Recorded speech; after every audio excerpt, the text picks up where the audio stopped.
Hey yo, what's the deal? It's the Don, Tony Teflon, House Teflon. We pull the strings. Cheer! And right now, I'm going to talk about. Right now, first, I got to say that I was very disappointed today because I was online and I looked around some things and they were talking about George R. R. Martin and the Winds of Winter. And I guess he has said that he doesn't plan on finishing the last book, or he hopes it gets done by the same time the last season of Game of Thrones is done. Which means we'll be waiting for a very long time. Now me, I'm on the thing, as long as it takes him, it takes him. As long as he's alive to do it, I don't care. And as long as I'm alive to read it, take your time, just get it done. But we're looking right now at, I think, 2000, this is going to be me telling you this, 16 to get the Winds of Winter book. That's when I think it'll be out. 2016, you'll get that book.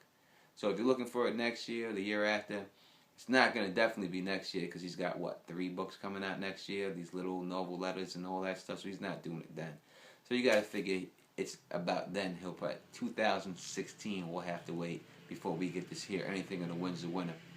And since we have so much time to wait, I thought that I would focus on a couple of characters that I like and a couple I don't, and just give you what I think their major plot point will be in the Winds of Winter. Alright, so I'm going to do 2 today. I'm going to do my 2 favorite characters, Stannis and Arya. Alright? So, when we left off with Arya, we have Arya who passes her training in the House of Black and White.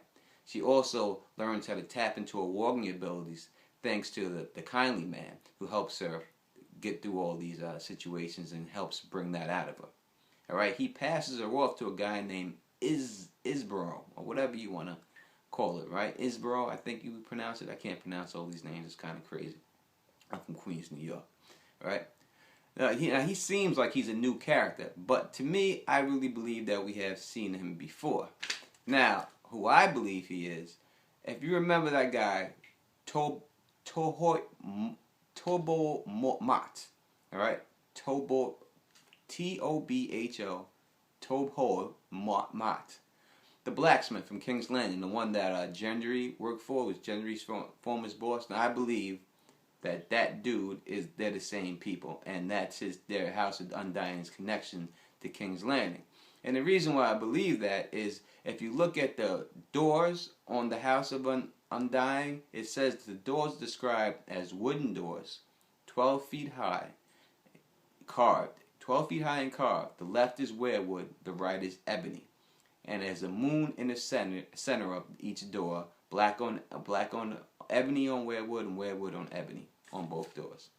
Now, if you look at Mr. Mott's doors in his place, they're described as double doors, ebony, and weirwood, with a hunting scene reversed on it, just like the other one.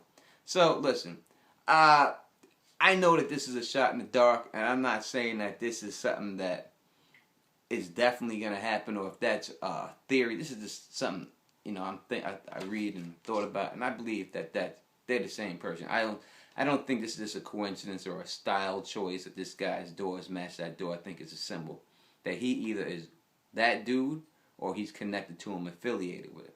Now, if that is right, and I'm right about that, and it does go down like that, that means that Arya will make her way back to King's Landing, which is good. Now, alright, now, if she does go back to King's Landing, why would she go back there, right? Maybe the Faceless Men get a contract for Cersei. Maybe they get a contract for Tommen. It could be either or.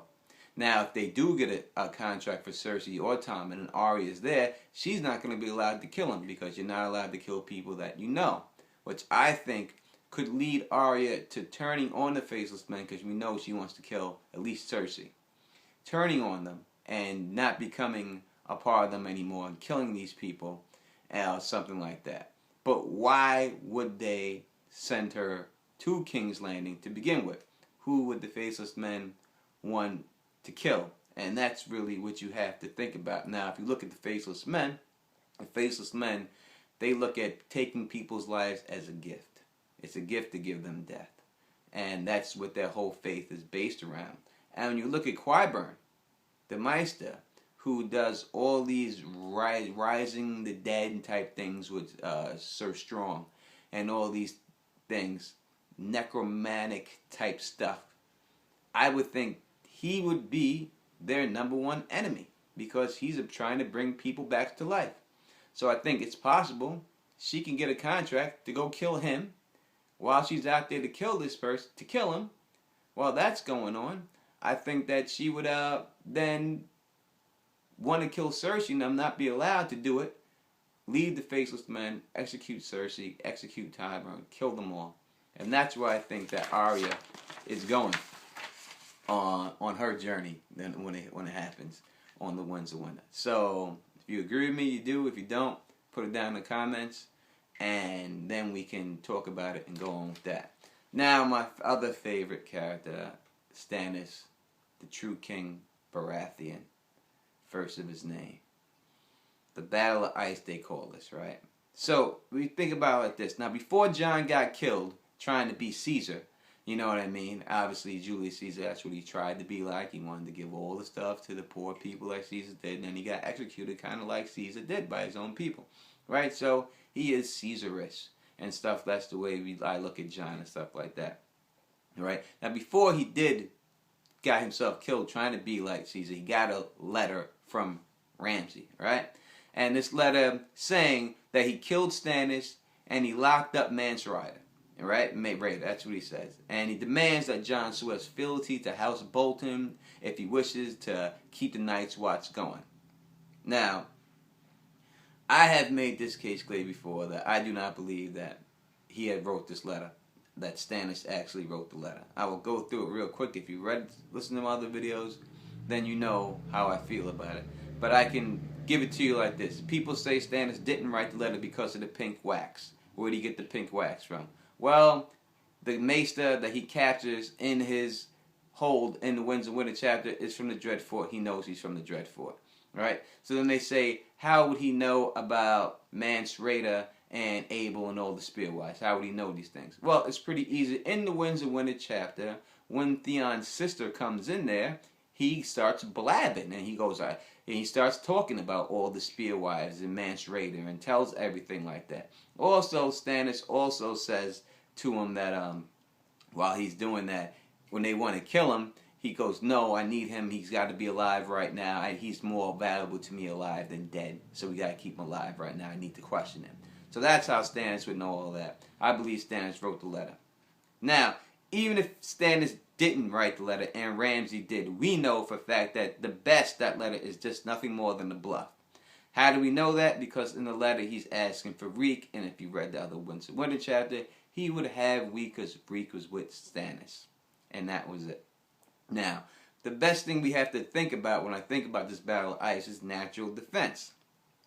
And when I hear natural defense, that's what Stannis talks about. And the quote goes like this. Stannis says, and it makes no matter, so stupid, Lord too fat, the bastard, let them come. We hold the ground, and I mean to turn that to our advantage. The ground, said Theon. What ground? Here? This misbegotten tower? This wretched little village? You have no high ground here, no wall to hide behind, no natural defenses. Stannis, yet. So we know, to me, the yet natural defenses, the only thing by him is the lake, the frozen lake. Now, if this is true, and this is what he's going for and stuff like that, you gotta look at the way George R. R. Martin writes these stories, right? Now, if we look at the Red Wedding as a take of the Black Dinner, all right, and that's where he got the idea to do it from. But I know that in 1242, the Tunic Knights and the Republics of Nargrove, they had a battle of ice where the one side forced the other side into the frozen lake and killed them. And I believe that since George R. R. Martin likes to do things like that, I believe that's what he plans to do. You also hear Stannis comment on the lake before he's commenting on it, saying that the dudes are overfishing the lake, that they're drilling too many holes in it, it's making it weak. And if they keep fishing it too much, it's going to make them starve. So you got people that already got holes throughout the whole lake, making it weak. You hear Stannis say that. So I believe that it's pretty obvious that Stannis Baratheon's plan is to drive the Frey and Bolton and Mandalay at this point forced right into the lake, and that's what he'll do to get rid of them and stuff like that. And I think that's where he wins that battle, and then he goes on to Winterfell. So those are two major plot points that I think is going to happen to those two characters in the Wind of Winter. My next video I'll do two more. I'll do Victorian, the Battle of Myr. I'll do that because that's a major plot point, and I'll do Sansa Stark and tell you where I think she's heading for in Winds of Winter. Alright, this is the Don, Tony Teflon, or just Lord Tony Teflon of House Teflon. Subscribe to me, please. I need some love here. You want me to do this? I need to get some love back to make me feel like it's worthwhile me doing it.